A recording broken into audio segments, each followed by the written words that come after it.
Who robbed you? The Don's voice cut through the rain like a blade through silk. Alara didn't flinch. She stood in the doorway of his private study, water dripping from her plain gray dress, her fingers clasped tight enough to bruise. Outside, Florence screamed with sirens. Inside, the most dangerous man in Italy waited for an answer. She should have been terrified. Any sane person would be. But Alara had stopped being sane the night they killed her father and left her mother to rot in a Milan gutter. That was 7 years ago. 7 years of scrubbing floors. 7 years of serving coffee to men who bragged about murders like sports scores. 7 years of being invisible. Until tonight. Don Moretti rose from his leather chair, all 6 feet of controlled violence wrapped in a 3-piece suit. His gray eyes could calculate your worth in seconds, and right now, they were calculating hers. The vault downstairs had been cracked open like an egg. 2 million in gold bars gone. The Moretti family heirloom, a ruby necklace worn by his grandmother during the war, vanished into the Florence night. His men were tearing the mansion apart, interrogating servants, breaking fingers to find the truth. But he was here, with her, the maid nobody noticed. It wasn't your enemies, Dawn. Her voice came out steadier than she expected. It was your house. Hi, viewers. Kindly tell us where you're watching from and what time it is. Warm welcome to the family. Enjoy the story. The Don's jaw tightened. Lightning flashed outside, throwing shadows across the bookshelves lined with first editions and blood money.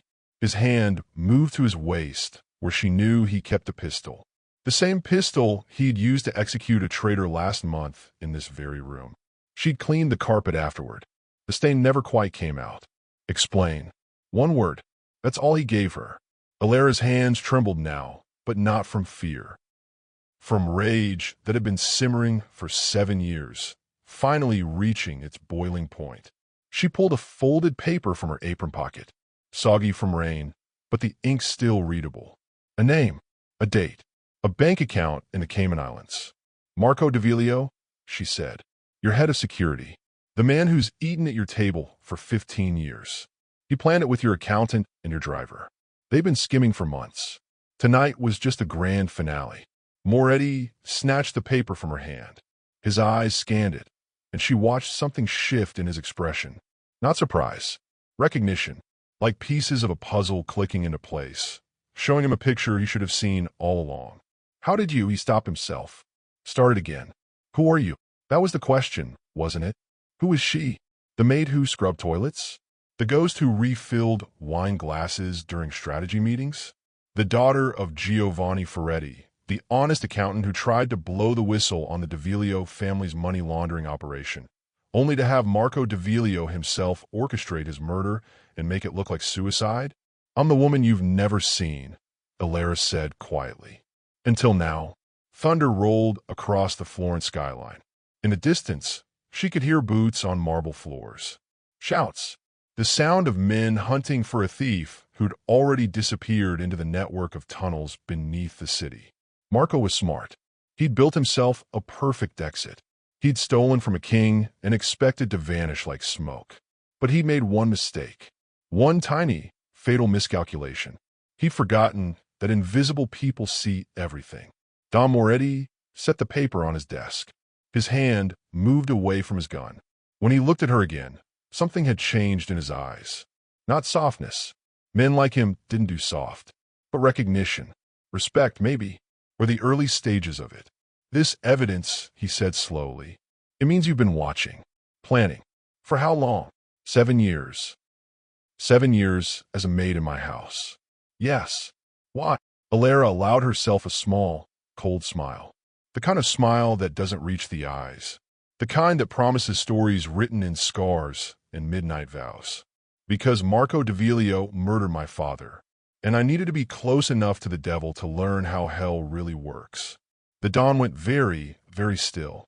Outside, Florence held its breath. Inside that study, between a Mafia boss and a maid who wasn't really a maid at all, the balance of power shifted like tectonic plates preparing for an earthquake. Don Moretti picked up his phone, put it down, studied her face like he was seeing it for the first time. Maybe he was. You came into my house, he said, voice low and dangerous, for revenge. I came into your house for justice, Alara corrected. There's a difference. And you think giving me this information settles your debt? No, Dawn. I think it opens a door. She met his gaze without blinking. The question is whether you're brave enough to walk through it. For a long moment, neither of them moved. Rain hammered the windows. Sirens wailed. Somewhere in the mansion, men were hunting for ghosts while the real story unfolded in this quiet room between two people who'd spent years perfecting the art of survival. Finally, Morty smiled. Not a friendly smile. A wolf smile. You just became my most dangerous ally, he said. Or my next corpse. We'll see which. Alara's heart hammered against her ribs, but her voice stayed calm. Then I suggest you choose quickly, Dawn. Because in about 15 minutes, Marco's going to realize his escape route has been compromised. And when he does, he'll come back here to tie up loose ends. What loose ends? She tilted her head slightly, rainwater still dripping from her hair onto his Persian rug. Me, the maid who knows where all the bodies are buried. Literally. Would you tell the truth to a monster if it meant destroying another monster? Comment below if you'd risk everything for justice, and don't forget to hit that subscribe button because this story is just getting started. 6 months earlier, Alara was a shadow. She arrived at the Moretti mansion on a Tuesday morning with fake references and a real talent for disappearing. The housekeeper, a thick-waisted woman named Rosa, barely glanced at her paperwork before handing her a uniform and a mop bucket. Third-floor bathrooms, guest wing laundry, kitchen duty when the cook needed extra hands. The kind of work that makes you part of the furniture. Perfect. The other servants talked around her like she was a lamp. The guards flirted with the prettier maids and ignored her entirely. She kept her hair pulled back tight, wore no makeup, walked with her shoulders hunched just enough to seem forgettable. In a house full of expensive things, she made herself the cheapest. But cheap things have a way of being everywhere.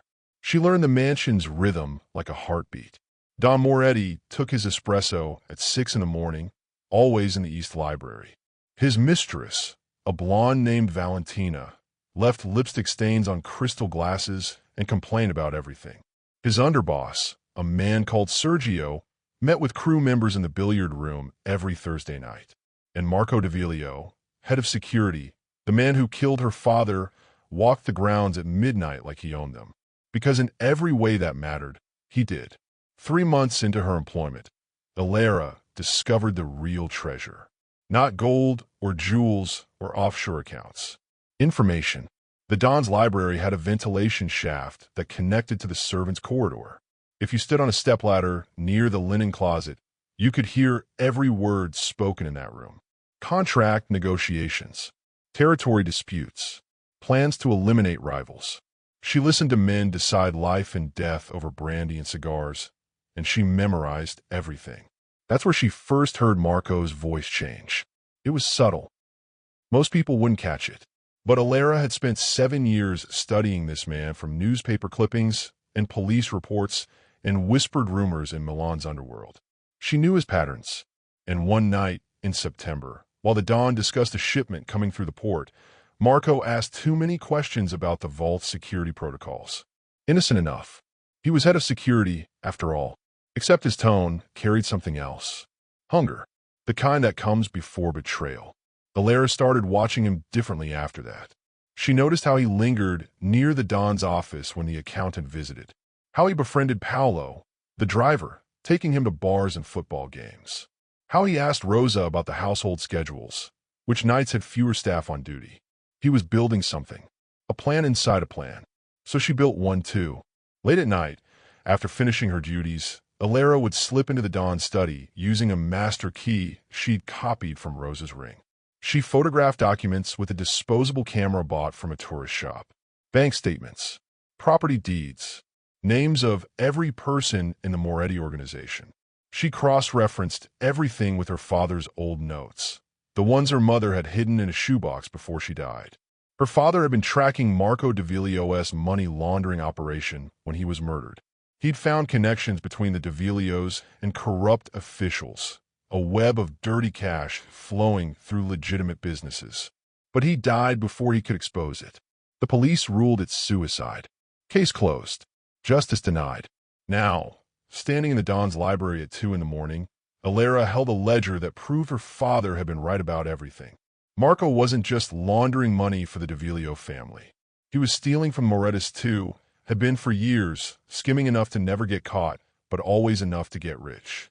Her hands shook as she photographed the pages. Not from fear, from vindication. Then she saw it, a map tucked inside the ledger. The mansion's tunnel system, old smuggling routes from World War II that the Moretti family still maintained. Red marks indicated exit points throughout Florence. One led directly to Marco's apartment building. He'd been planning his escape route for months. Alara copied the map by hand, every line, every notation. When she finished, she returned everything exactly as she'd found it. No trace, no evidence, just another invisible maid doing invisible work. Walking back to her tiny room in the servants' quarters, she passed Valentina in the hallway. The mistress was drunk, mascara smeared, arguing with someone on her phone. She didn't even glance at Alara. Nobody ever did. Good, because in 2 months, when Marco made his move, Alara would be ready. She learned everything she needed to know about stealing from thieves. Her father had taught her that honest work meant something. The Morettis and D'Avilios had taught her that in a world without justice, you built your own. She fell asleep that night thinking about her mother's last words. Don't let anger make you stupid, Alara. Let it make you sharp. Sharp enough to cut through 7 years of waiting. Sharp enough to destroy the man who destroyed her family. Sharp enough to prove that the girl everyone ignored was the most dangerous person in the room. The next morning, she served Don Moretti his espresso exactly how he liked it. He didn't say thank you. He never did. She was furniture, after all. Useful. Forgettable. Nothing. But as she left the library, she caught Marco watching her from across the hall. Just for a second, his eyes narrowed slightly, like he was trying to remember if he'd seen her somewhere before. Alara kept her face blank, her posture meek, and shuffled away with her tray. Inside, she smiled, because predators always forget that prey can have teeth too. Ever met someone so quiet you forgot they existed? Comment justice if you're starting to see her plan, and hit that like button if you believe silence can be the deadliest weapon. The night of the heist started with thunder. Alara was polishing silver in the kitchen when the first boom rattled the windows. Rosa crossed herself and muttered about bad omens. The cook, Antonio, laughed and said storms meant good sleeping weather. Nobody suspected that in 3 hours, the Moretti mansion would be torn apart from the inside. Except Alara. She'd been counting down to this moment for weeks. She noticed the signs. Marco taking extra shifts when the Don was away. Paolo, the driver, suddenly nervous around other staff members. The accountant, a weasel named Luca, making more trips to the vault than usual. They thought they were being clever. They thought nobody was watching. They forgot about the furniture. At 11:30, Alara finished her duties and retreated to her room like always. She changed into her nightgown, turned off her light, and waited. The servants' quarters went quiet around midnight. Rosa snored through the walls. The other maids whispered about weekend plans and boyfriends. Normal life in a house built on blood money. At 1:15 in the morning, Alara heard it. The basement door opening. Footsteps on stone stairs. The vault was in the old wine cellar, behind a false wall that only senior family members knew about. Except Marco knew. Of course he did. As head of security, he knew everything. Almost everything. She slipped out of bed, fully dressed in black underneath her nightgown. She learned this trick from a documentary about spies. Look the part until you don't need it anymore. She moved through the dark corridors silent as smoke, keeping to the shadows, avoiding the security cameras she'd mapped during her months of invisible observation. The basement was concrete and old stone, damp from centuries of Florence rain. She could hear voices now.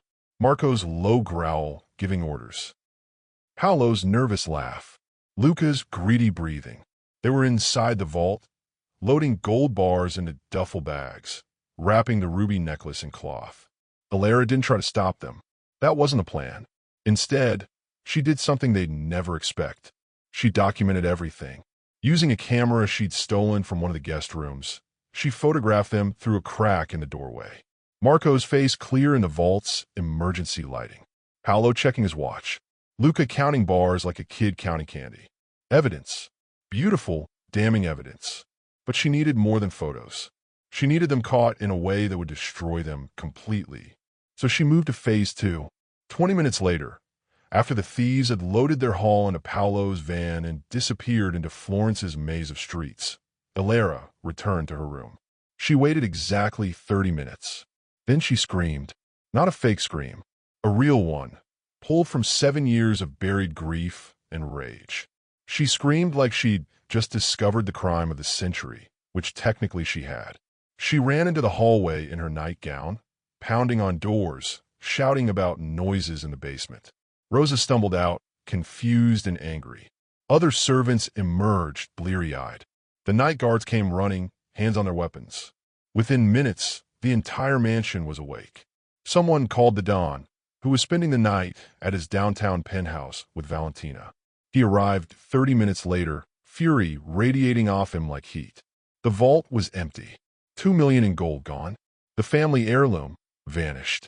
His legacy stolen by people he trusted. The Don stood in that violated space, his face carved from stone, and Ilera watched something dangerous wake up behind his eyes. Sergio, the underboss, immediately started interrogating servants. The guards tore through rooms, searching for the gold. Rosa cried. Antonio protested his innocence. The maids huddled together, terrified. And in the chaos, nobody noticed Ilera slip the photographs into her apron pocket.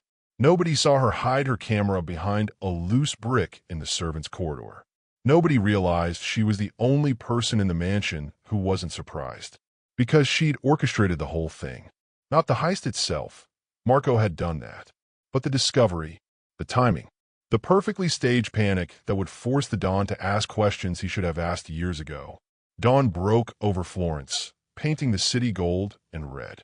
Police arrived, useless as always in matters involving the Moretti family.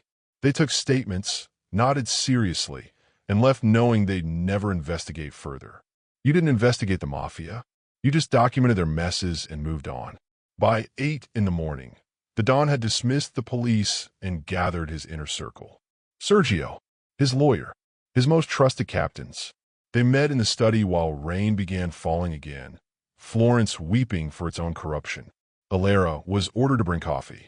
She entered that room carrying a silver tray, her hands steady despite her racing heart. The men barely glanced at her. She was furniture again. Useful, invisible. She poured their coffee, added sugar, and started to leave. That's when Don Moretti's voice stopped her. The maid stays. Everyone looked up, confused. Sergio frowned. The lawyer raised an eyebrow. Ilera froze in the doorway, tray in hand, playing her part perfectly. Don, she said quietly, keeping her eyes down. He studied her with those calculating gray eyes. Then he asked the question that changed everything. You found the vault open. You raised the alarm. But you were in the servants' wing. That's 3 floors and 2 corridors away from the basement. He leaned forward. So tell me, how did you hear anything at all? The room went silent. Rain drummed against windows. Every man present suddenly looked at her differently, suspicion blooming like poison flowers. Ilera's heart hammered. This was it, the moment she'd been working toward. She could run, lie, confess to being an accomplice.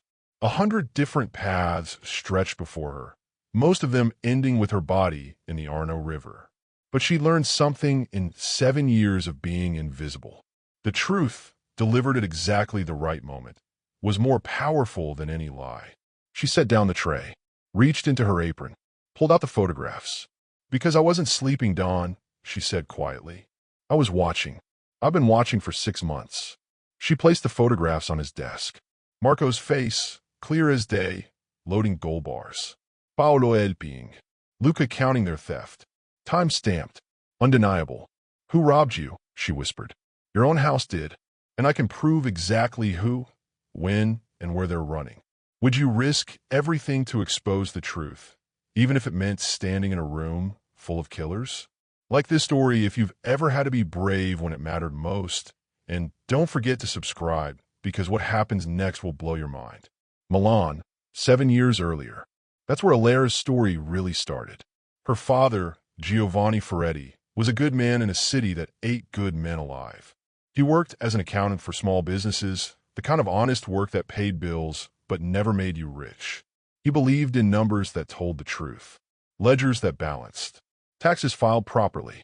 He taught Alera that integrity meant something, even when nobody was watching. Especially when nobody was watching. She was 19 when everything shattered. Giovanni had been hired by a restaurant chain to audit their books.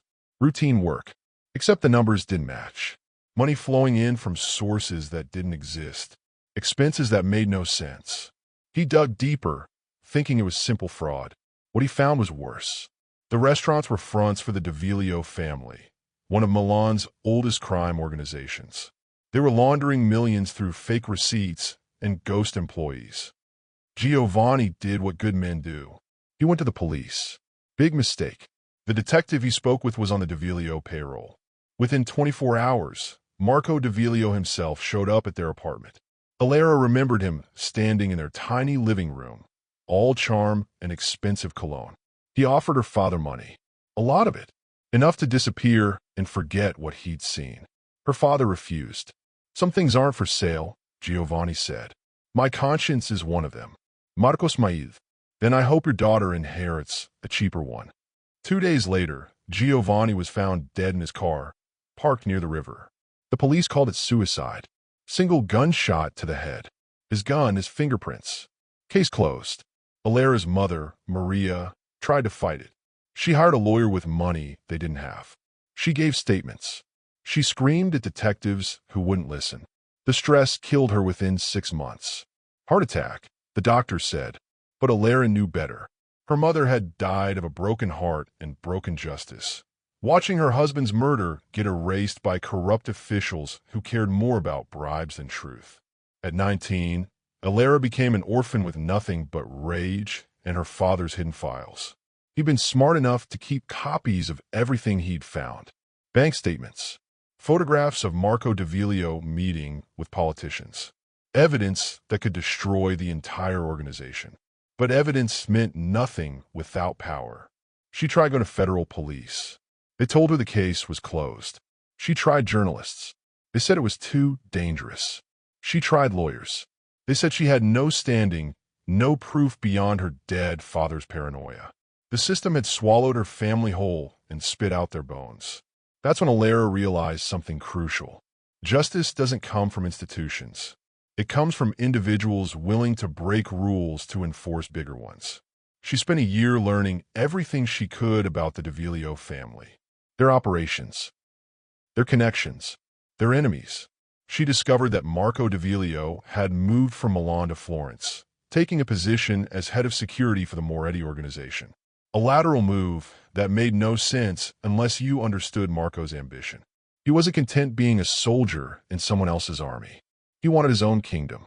The Morettis were his stepping stone, a wealthy family he could rob blind while building his escape.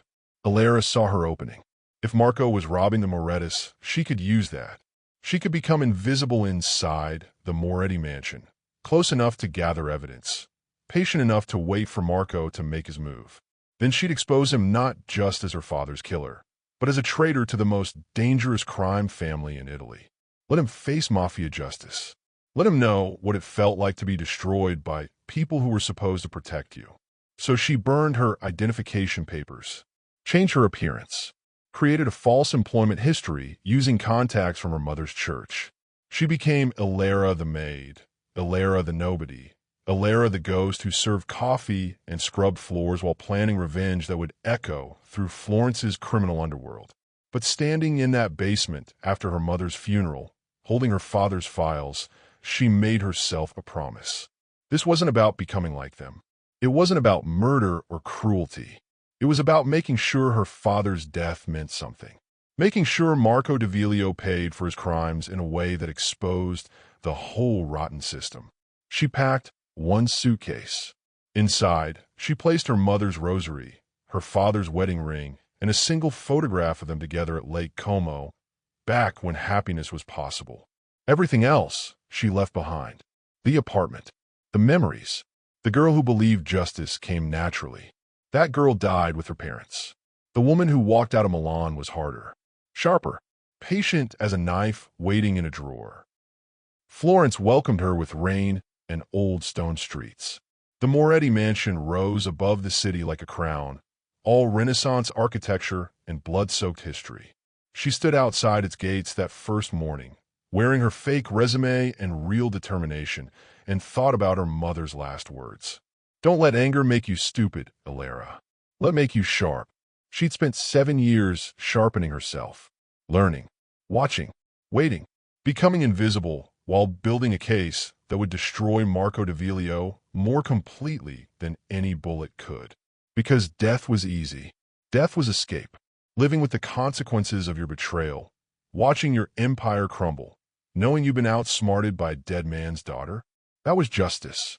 On her first night in the mansion, Alara unpacked that single suitcase in her tiny servant's room. She placed her mother's rosary on the nightstand. She slipped her father's wedding ring onto a chain around her neck. And she propped up the photograph from Lake Como where she could see it every morning. I promise, she whispered to their smiling faces. I promise you won't be forgotten. I promise he'll pay. I promise justice isn't dead just because good people are. Outside her window, Florence glittered in the darkness. Somewhere in this city, Marco D'Avilio slept peacefully, thinking he'd gotten away with murder. He had no idea the ghost he'd created was living 3 floors above him, counting down the days until his perfect crime became his perfect downfall.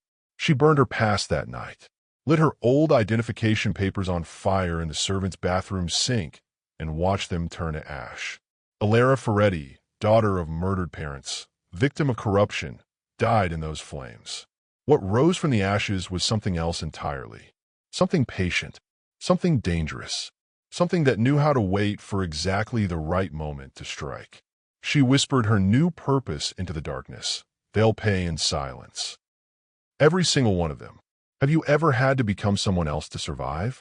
Comment below if you believe transformation is the price of justice. And subscribe because this story is about to explode. You expect me to believe you've been running surveillance in my house for 6 months? Don Moretti's voice was ice-wrapped in silk. Alara stood in his study, rain hammering the windows. 5 of his most dangerous men watching her like wolves deciding whether she was prey or poison. The photographs lay spread across his desk. Marco's betrayal, documented in black and white. Paolo's involvement, undeniable. Luca's greed, captured frame by frame. Evidence that should have made her a hero. Or a corpse. She wasn't sure which yet. Not surveillance, Dawn. She kept her voice steady, her hands loose at her sides. Observation. I cleaned. I served. I listened. That's what invisible people do. Sergio, the underboss, moved toward her. You stole from us. Information is theft. I documented theft happening to you. Alara corrected. There's a difference. Clever words from a lying maid. Sergio's hand drifted to his waist. But Don Moretti raised one finger, and Sergio froze. The room held its breath. This was the knife's edge Alara had been balancing on for months. One wrong word, and she'd be bleeding out before dawn. One right word, and she might survive to see Marco's execution. The Don studied the photographs again, picked up one showing Marco's face clearly lit by the vault's emergency lights. These are professionally done. You're not just a maid. I'm a dead man's daughter, Alara said quietly. And Marco D'Avilio killed him. The room shifted. Sergio's hand moved away from his weapon. The other men exchanged glances. Even in the Mafia, certain rules mattered. Family, vendetta, blood debts that transcended organization loyalty. Explain, Moretti commanded. So she did. Standing in that study full of killers, Alara told them everything. Her father's murder. The covered-up investigation. Marco's role in destroying an honest man who'd simply tried to do the right thing. Her 7-year plan to get close enough to prove Marco was a snake in their garden. She didn't cry, didn't beg, just laid out facts like her father had taught her, numbers that balanced, truth that added up. When she finished, the silence felt heavy enough to crush bone. Why not just tell me? Moretti asked. Why the charade? Because you wouldn't have believed me. I was nobody. Marco was your trusted security chief. I needed proof you couldn't ignore. So I waited for him to betray you the way he betrayed my father. She met his eyes without flinching. I needed you angry enough to listen. And now I'm offering you a choice. Kill me for spying, and Marco gets away. Or use me, and we destroy him together. Sergio laughed, sharp and bitter. She has balls, I'll give her that. She has a death wish, another captain muttered. But Don Moretti wasn't laughing. He stood, walked to the window, looked out at rain-soaked Florence. His city, his kingdom, his vault, emptied by a man he'd trusted. When he turned back, his face was unreadable. You've been in my house for 6 months. You know our schedules, our habits, our security. You could have sold that information to our enemies for 10 times what Marco stole. I could have, Alera agreed. But I didn't want money. I wanted justice. Justice. He rolled the word around like he was tasting wine. Do you know what justice means in my world? Blood. Blood, he confirmed. Marco will die for this. But you're a complication I didn't ask for. You've seen too much. Know too much. That makes you dangerous. Alera's heart hammered, but she kept her voice level. Then make me useful instead. Ow! This was it. The moment she'd been building toward. She pulled a folded map from her pocket, the hand-drawn copy she'd made of Marco's escape routes. He's running. Right now, he's probably halfway to the Swiss border, thinking he's free. But I know where he's going. She spread the map on Moretti's desk, traced the tunnel routes, the exit points, the safe houses Marco had prepared. He's not stupid enough to run straight. He'll hide for a few days, let the heat die down, then cross the border. But there's a problem with his plan, which is me. I'm the only one who knows he murdered my father. If he finds out I've exposed him, he'll come back to silence me before he runs. He can't risk me testifying, even to you. Dead witnesses can't talk. Moretti's eyes narrowed. You want to use yourself as bait. I want to make sure he faces justice before he disappears. Your justice.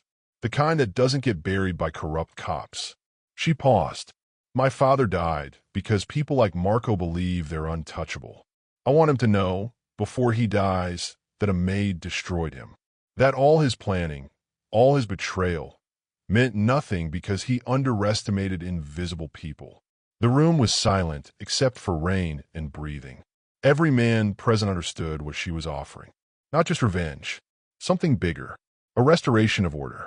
Marco had broken sacred rules, stealing from his employer, killing innocent men. He needed to be made an example, publicly, brutally. And Alera was handing them the perfect opportunity. Don Moretti picked up his pistol from the desk. Alera's throat tightened, but she didn't move. Didn't beg.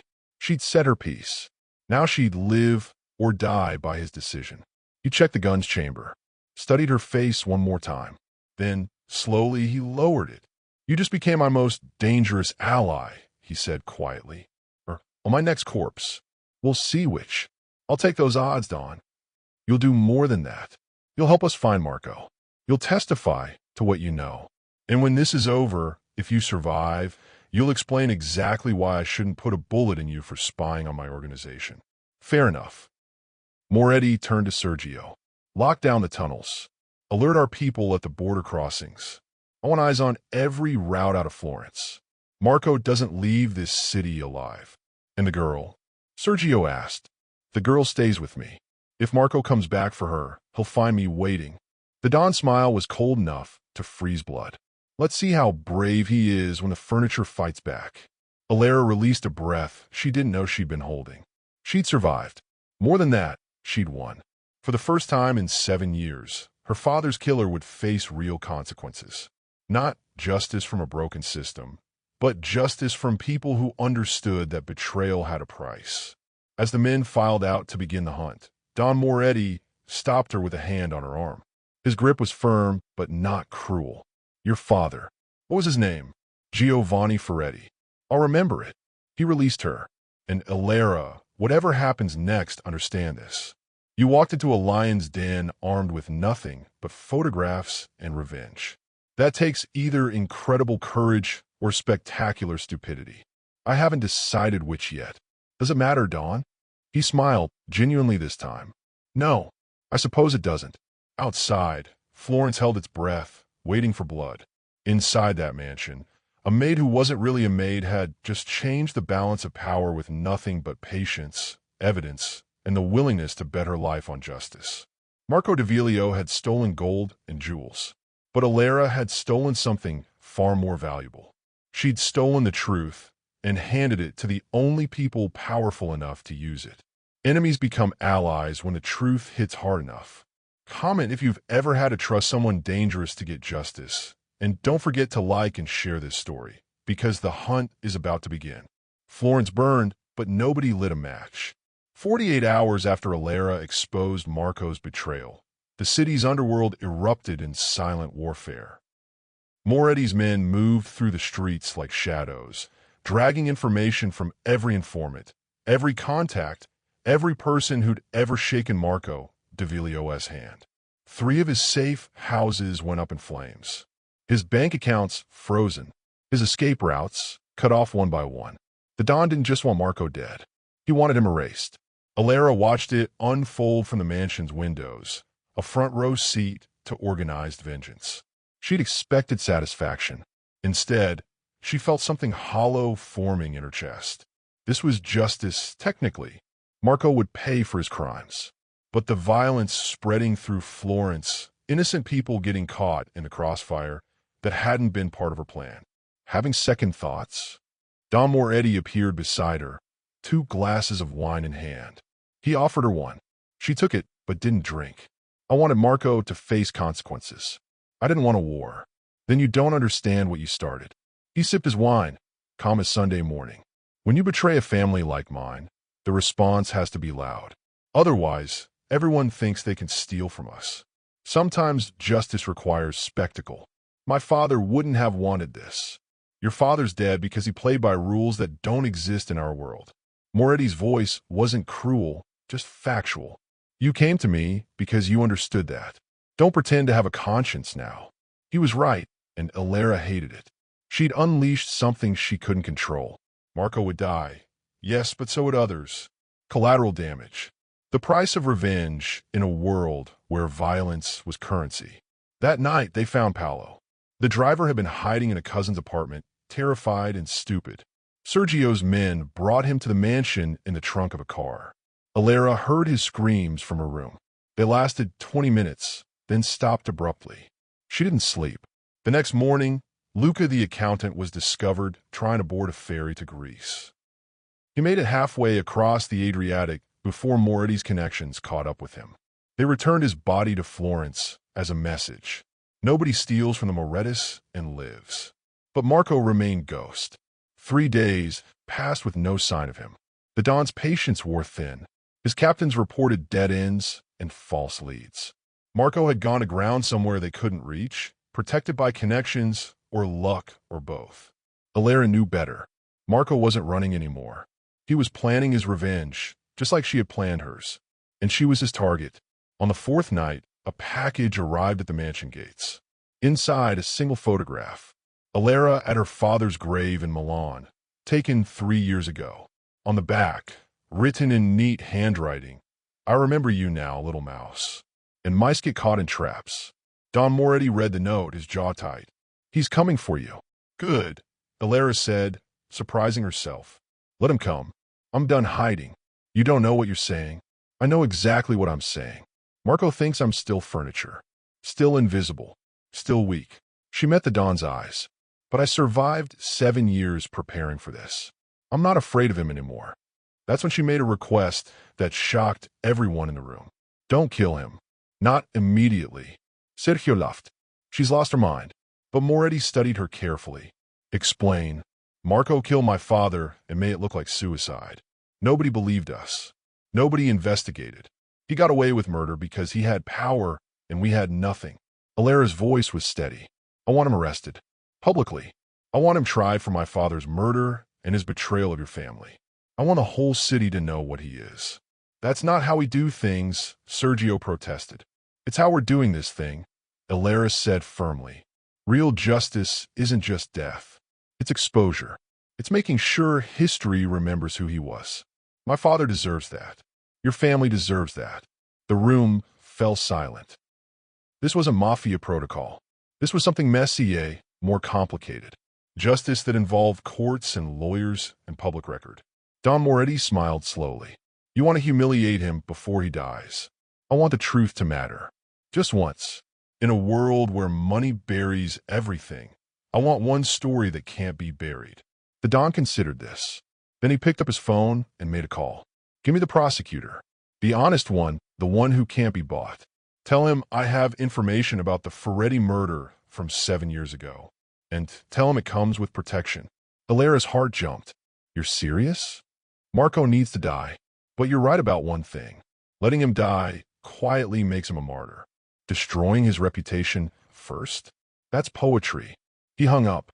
You'll testify in open court. With my protection, we'll expose everything. His theft, his murder, his corruption. Then, after he's been humiliated publicly, after everyone knows what he is, he'll have an accident in police custody. It wasn't perfect justice, but in a broken world, it was close enough. One condition, Moretti added. You accept that mercy for Marco means danger for you. He'll try to kill you before this reaches trial. You'll need to be brave. Alera thought about her father, his integrity, his belief that truth mattered even when nobody listened. She thought about her mother, dying of a broken heart because justice was denied. Mercy doesn't scare me, Dawn. It scares powerful men. She smiled, small and cold. Let Marco know I'm waiting. Let him know the maid remembers everything. And let him know that furniture can fight back.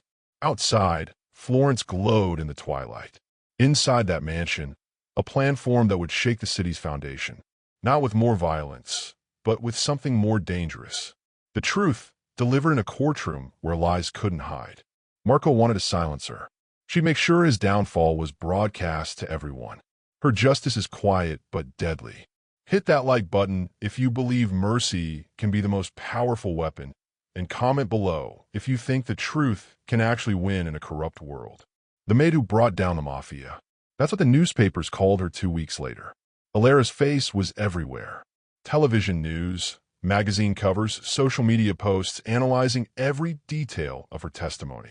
The prosecutor, a young woman named Sophia who actually believed in justice, had built a case using Alera's evidence that connected Marco D'Avilio to 17 crimes spanning 8 years, including Giovanni Ferretti's murder. The courtroom had been packed. Journalists, curious citizens, and quietly, in the back row, Don Moretti himself, watching, making sure nobody touched his witness. Alera had testified for 6 hours straight. She detailed Marco's money laundering operation, showed the photographs proving his theft from the Morettis, explained her 7-year investigation with the precision her accountant father had taught her. The defense tried to break her, calling her a liar, a criminal, a bitter daughter inventing stories. But the evidence didn't lie. Bank records proved Marco had stolen millions. Phone records placed him near Giovanni Ferretti's apartment the night of the murder. The fake suicide had inconsistencies the original police investigation had ignored because Marco had paid them to. Now, with Moretti's protection and public attention, those corrupt cops were being investigated too. Justice was messy, slow, imperfect, but it was happening. Marco sat in that courtroom, expensive suit and empty eyes, watching his empire crumble. He didn't look at Alera once during her testimony. That's how she knew she'd won. He couldn't even acknowledge her existence, because admitting she'd outsmarted him would destroy his last shred of pride.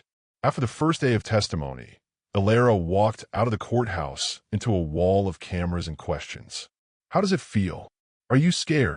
What message do you have for other victims? She stood on those stone steps, Florence spread out behind her, and said the only thing that mattered.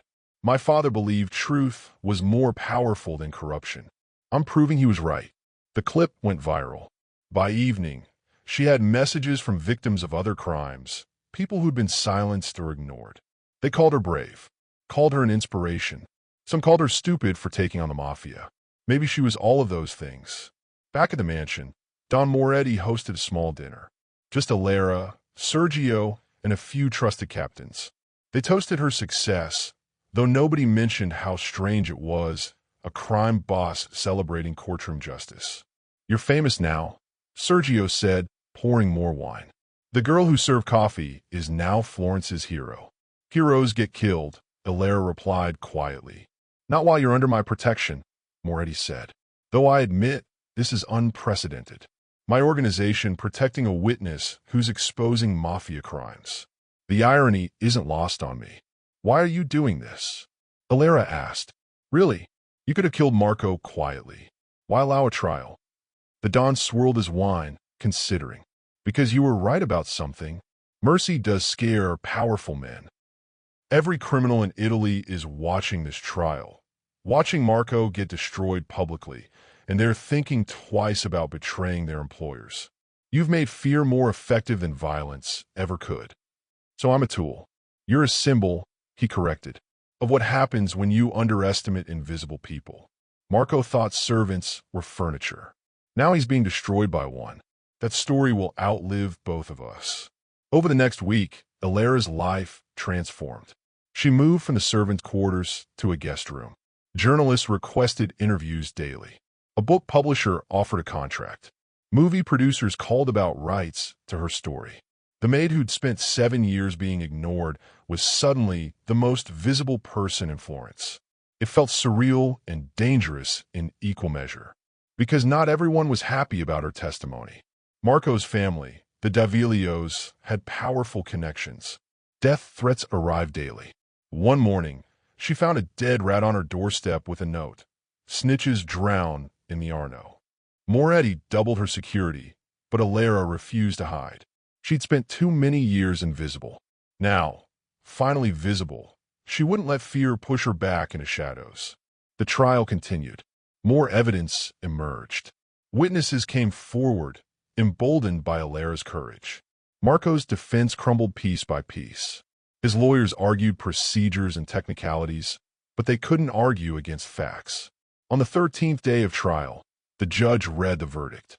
Guilty on all counts: murder, theft, corruption, money laundering. Marco D'Avilio would spend the rest of his life in prison, maybe longer if other countries filed charges. The courtroom erupted. Some cheered. Others shouted protests. Ilera sat quietly, watching Marco's face as they led him away in handcuffs. He looked at her finally, just once, and his expression was pure hatred. She smiled. Small, cold, victorious. Outside the courthouse, Sophia, the prosecutor, hugged her. "You did it. You actually did it." "We did it," Ilera corrected. "You believed me when nobody else would." "What will you do now?" "Good question." Ilera had spent 7 years focused on one goal. Now that goal was accomplished, she felt strangely empty. What did you do after revenge? After justice? How did you rebuild a life when vengeance had been your only purpose? Don Moretti appeared beside them, his presence parting the crowd like water. "You came to serve tea," he said quietly, "but you served justice instead. Florence won't forget that." "Neither will your enemies," Ilera replied. "True, which is why you can't stay here. Too many people want you dead now. Too many families you've embarrassed." He handed her an envelope. "New identity, bank account, passport. Go somewhere Marco's name means nothing. Start over. Live the life your father would have wanted for you." Ilera opened the envelope. Documents for someone named Elena Marino. Tickets to Barcelona. Enough money to disappear comfortably. "This is running away," she said. "This is surviving," Moretti corrected. "You won. Don't die proving it." From maid to mastermind. What a transformation. Comment below if you believe ordinary people can change everything, and don't forget to hit that subscribe button because this story is far from over. The car exploded on a Tuesday morning. Ilera had been living in a hotel under protection, preparing to leave Florence. The vehicle was parked outside, engine running, driver waiting. She was supposed to get in, head to the airport, disappear into her new life as Elena Marino. Instead, 30 seconds before she walked through the lobby doors, the car erupted in flames. The blast shattered windows 3 floors up. The driver died instantly. Pedestrians screamed. Within minutes, police and fire crews swarmed the scene. Ilera stood in the hotel lobby, frozen, watching orange flames devour the vehicle that should have been her escape. If she'd been on time, if she hadn't stopped to double-check her bag, she'd be dead. Instead, she was alive and terrified, realizing that even with Marco in prison, his connections remained. Someone wanted her silenced. Permanently. Don Moretti arrived within the hour, fury radiating off him like heat. This is the D'Avilio family. They're making a statement. The statement is clear, Sergio said grimly. Testify against us, die slowly. We need to move her, one of the captains suggested. Different location, different identity, different country. But Alara shook her head. Something had shifted in her during those flames. She'd spent 7 years being invisible by choice, then weeks being visible by necessity. Now, someone was trying to make her invisible forever. And she was tired of running, tired of hiding, tired of letting fear dictate her choices. No, she said quietly. I'm not running anymore. Everyone stared at her. They'll kill you, Sergio stated flatly. Maybe, but if I hide now, if I disappear, it proves their point. That witnesses can be silenced.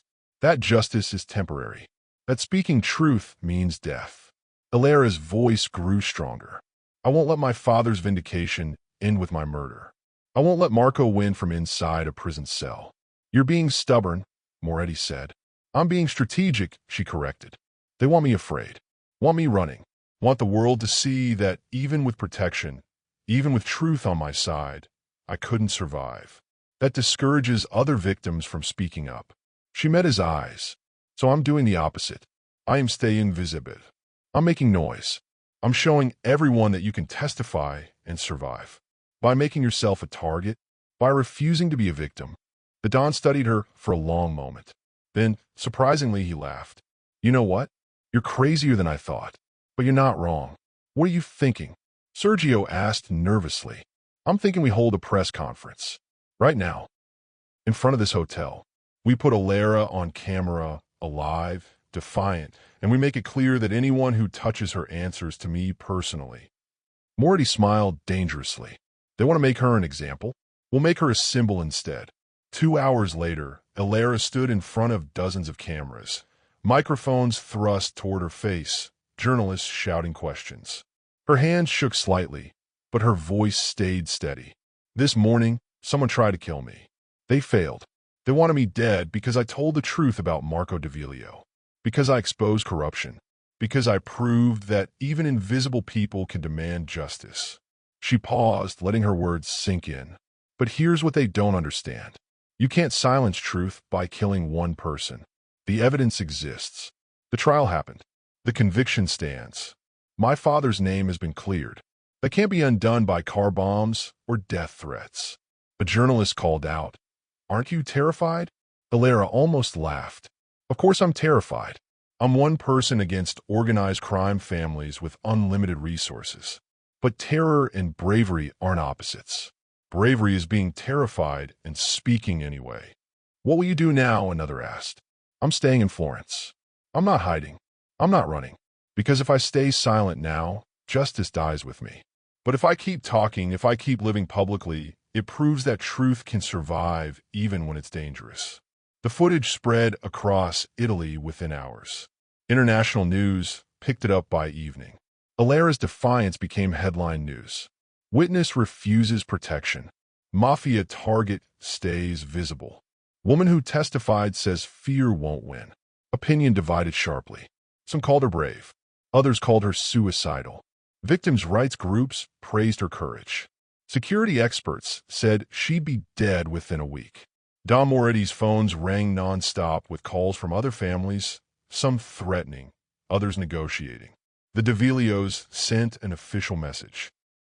Remove your protection, and we'll forget the insult. Moretti's response was simple. Touch her, and I'll forget mercy. That night, Alara couldn't sleep. She paced her hotel room, now surrounded by armed guards, thinking about her father. Would he approve of this? Or would he beg her to run, to survive, to value her life over principles? She pulled out the photograph from Lake Como. Her parents, smiling, happy, before corruption destroyed them. Her father's eyes held something she'd forgotten. Not just integrity, but hope. Hope that doing right mattered. Hope that truth would eventually win. She'd spent 7 years proving him right. Now she'd spend however long it took proving that speaking truth was worth the risk, even if it cost her everything. Red warnings, flashing cameras, and a woman who refused to hide. She's risking everything for justice. Would you? Like this video if courage inspires you, and share it with someone who needs to hear that fear doesn't have to win. 3 months after the car bomb, Alara walked through Florence like a ghost who refused to die. She'd become something between celebrity and cautionary tale. Tourists recognized her in cafes. Locals whispered when she passed. Journalists still requested interviews, though fewer now. The initial explosion of media attention had faded into something more sustainable. She was no longer headline news, but her story remained a quiet reminder that sometimes David actually beats Goliath. The death threats continued, but less frequently. Either the D'Avilio family had lost interest, or Moretti's protection was effective enough to discourage attempts. Alara suspected both. Killing her now, after she'd become so visible, would create more problems than it solved. She'd weaponized attention, turned publicity into armor. Marco remained in prison, appealing his conviction. She'd heard he'd aged 20 years in 3 months. Good. Some people deserved to rot slowly. But Alara's real work had just begun. Using money from her book deal and support from victims' advocacy groups, she'd started a foundation. The Invisible Voices Project helped families of murder victims navigate corrupt systems, provided legal support, and most importantly, made sure their stories weren't buried. Her father's death had taught her that justice delayed is justice denied. Now she was helping others avoid that fate. The foundation's first case involved a woman whose son had been killed by a politician's son. The police had ruled it an accident. Alara's lawyers proved it was vehicular manslaughter, covered up by bribes and connections. Within 2 months, they'd gotten the case reopened. Within 6, they had a conviction. Every victory felt like another brick in her father's memorial. Every family she helped was proof that his death had meaning beyond revenge. Don Moretti watched her transformation with amused respect. They met occasionally, strange allies bound by circumstances neither had predicted.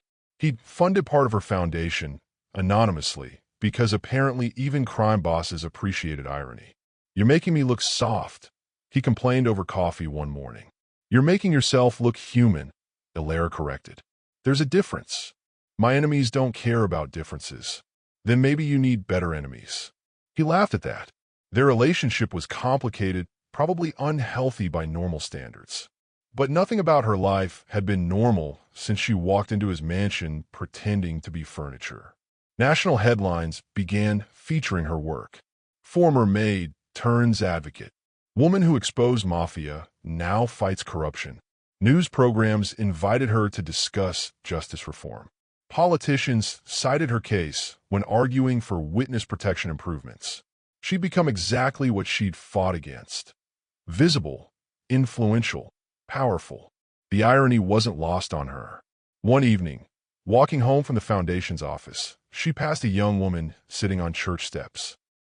The woman looked up, recognition flickering across her face.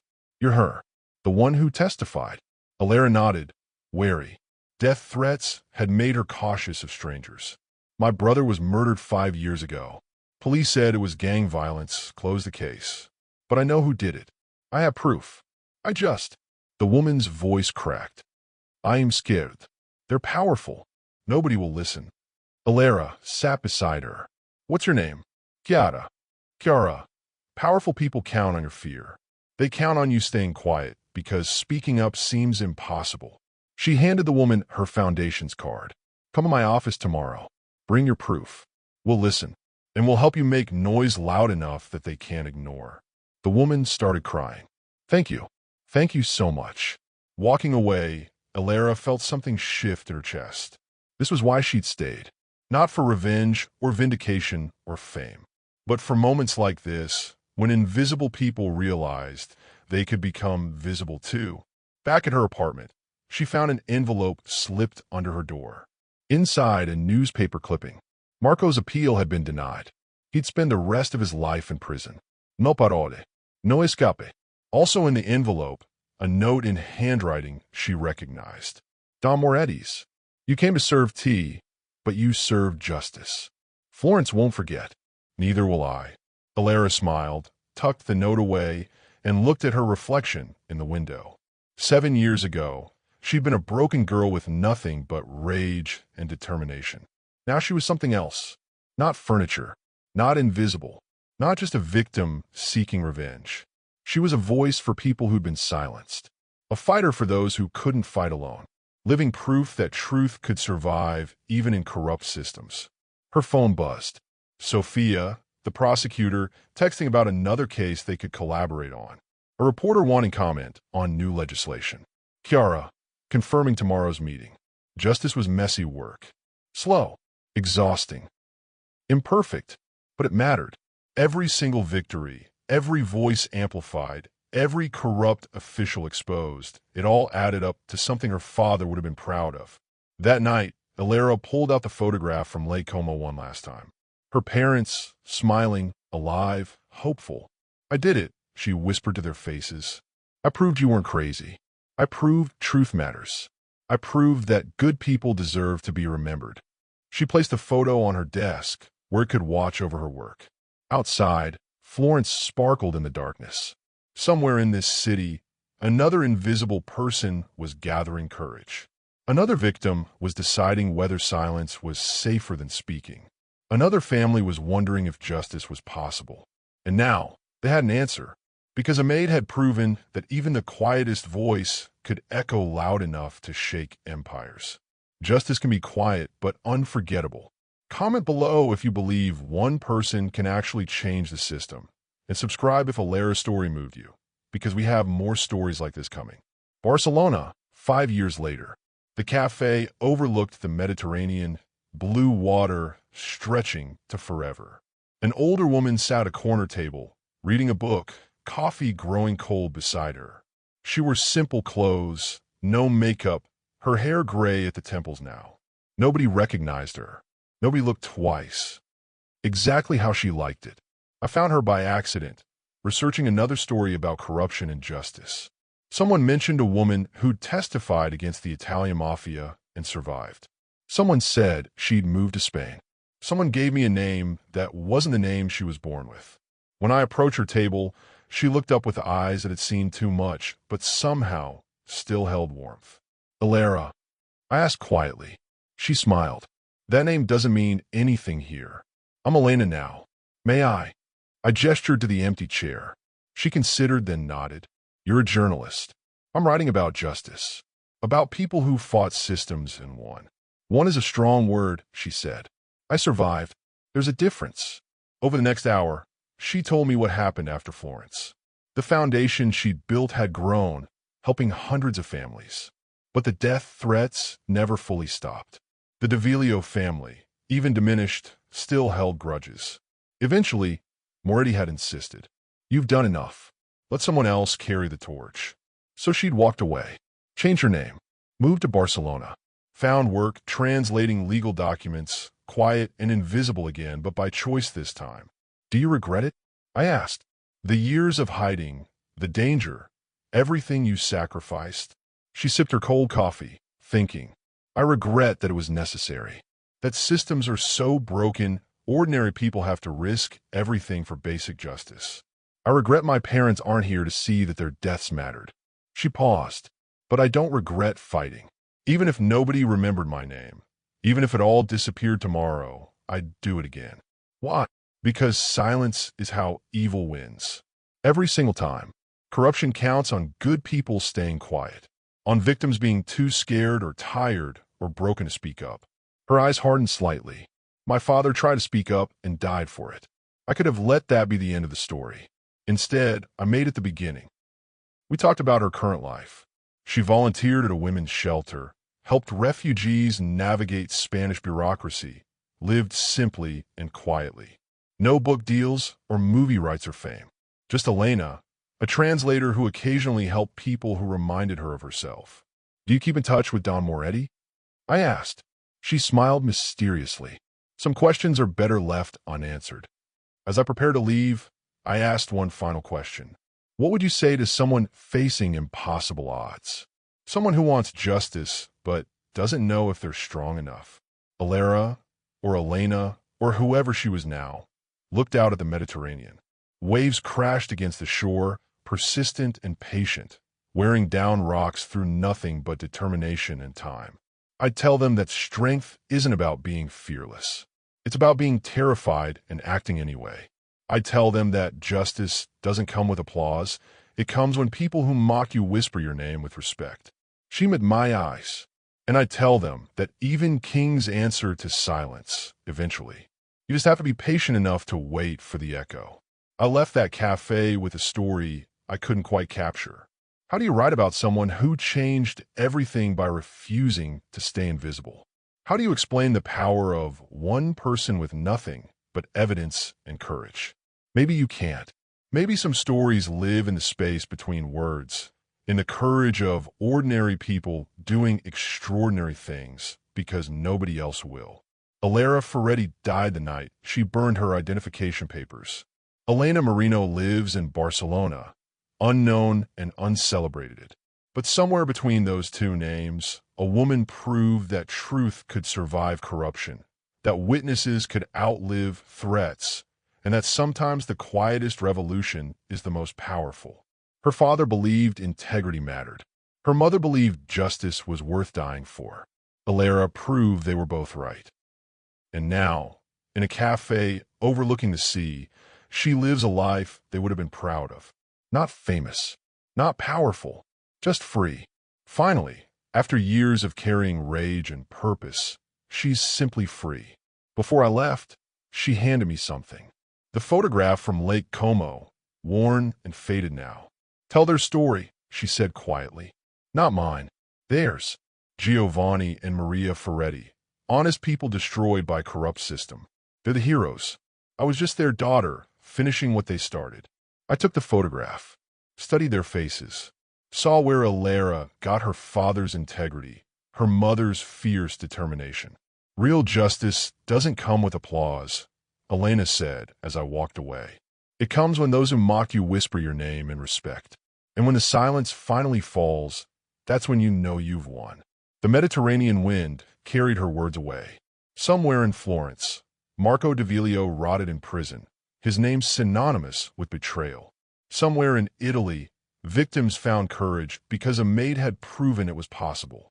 And somewhere in Barcelona, a woman who'd been invisible twice, by force and then by choice, sipped cold coffee and read her book, content in the knowledge that some battles are worth fighting, even when nobody remembers you fought them. Quiet power changes worlds. Revenge that restores is truer than revenge that destroys. Mercy exposes guilt more than punishment ever can. And titles don't define strength. Character does. If Alara's story moved you, if her silence echoes in your heart, then let it inspire you. Subscribe to this channel for more stories of ordinary people doing extraordinary things. Turn on notifications because we bring you tales that matter, stories that prove one voice can change everything. Comment below and share your thoughts. Tell us about someone who inspired you. Tell us about your own battle for justice. Let Alara's courage echo through your words and inspire others who need to hear that speaking truth, even when terrifying, is always worth it.